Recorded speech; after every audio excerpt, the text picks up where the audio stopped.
Hi நண்பா. இந்த video என்ன பண்ணுறேன்னா, இது வந்து நான் ஃபஸ்ட்டு பழைய ஜிம்மில் ஃபஸ்ட்டு நானாக ஓனாக போஸ்டிங் ரெடி பண்ணி பார்த்தேன். ஆனால் அந்த போஸ்டிங் கரெக்டாக தப்பான்னு தெரியாது. எனக்கு வர்றதை என் மைண்டுக்கு நானாக கொஞ்சம் யோசித்து பண்ண போஸ்டிங் இதெல்லாம். நானும் ட்ரை பண்ணி பார்த்தேன். அது ஓரளவுக்கு வரல. ஆனால்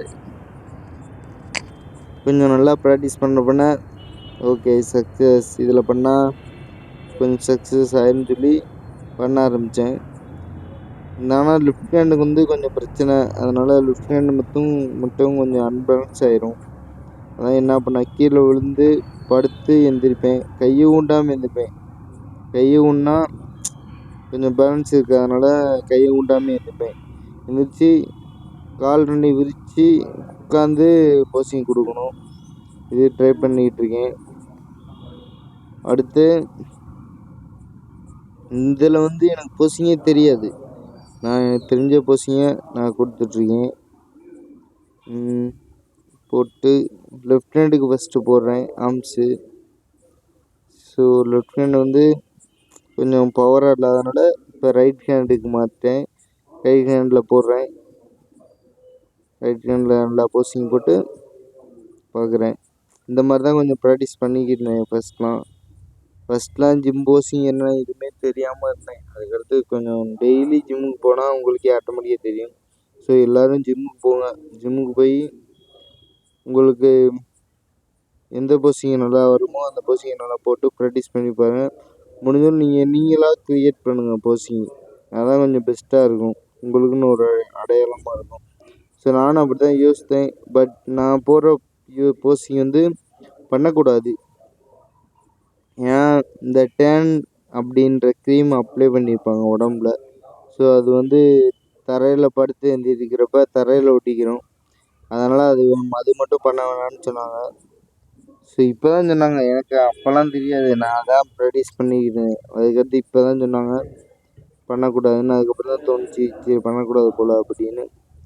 அதனால் நானும் அதை விட்டு இப்போ ஹேண்ட் ஸ்டாண்டிங் அப்புறம் ஹேண்ட் வாக் அதுக்கு ப்ராக்டிஸ் பண்ணிகிட்ருக்கேன். பார்ப்போம். இந்த 30 டேஸ்க்குள்ளே எல்லாத்தையும் கற்றுக்கணும். ஸோ ஃபுல்லாக ரெடி ஆகணும்.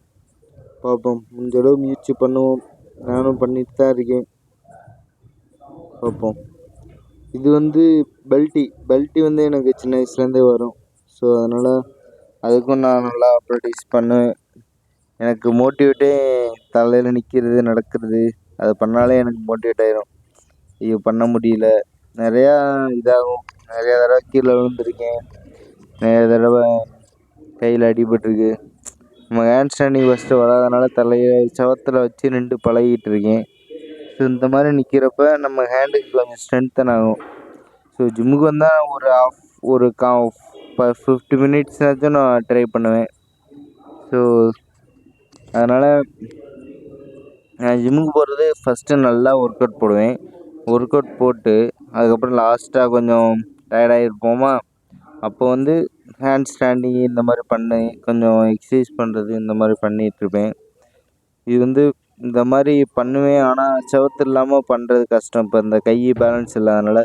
ஸோ அதில் பண்ணி இப்படி ஒரு போஸ்டிங் உருவாக்கணும் அப்படின்றது என்னோடய எண்ணம். ஸோ இதை ட்ரை பண்ணி எப்படியாவது ஒரு பேக் போஸ்டிங்கை ரெடி பண்ணி காமிக்கணும். அதுக்கும் கொஞ்சம் முயற்சி பண்ணிகிட்ருக்கேன். பார்ப்போம்.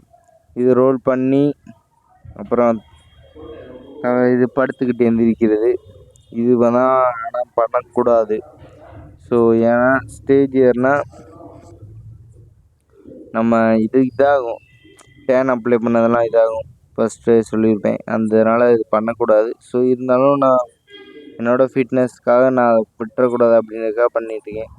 அப்புறம் ஹேண்ட் ஸ்டாண்டிங் வருது வரவே இல்லை. பட் ஆனால் இப்போ ஓரளவுக்கு வருது. அதுக்கு நான் அடுத்து தனியாக வீடியோ போடுறேன். இப்போ இந்த வீடியோவில் பாருங்கள் நான் எப்படிலாம் ப்ராக்டிஸ் பண்ணிகிட்ருக்கேன்னு.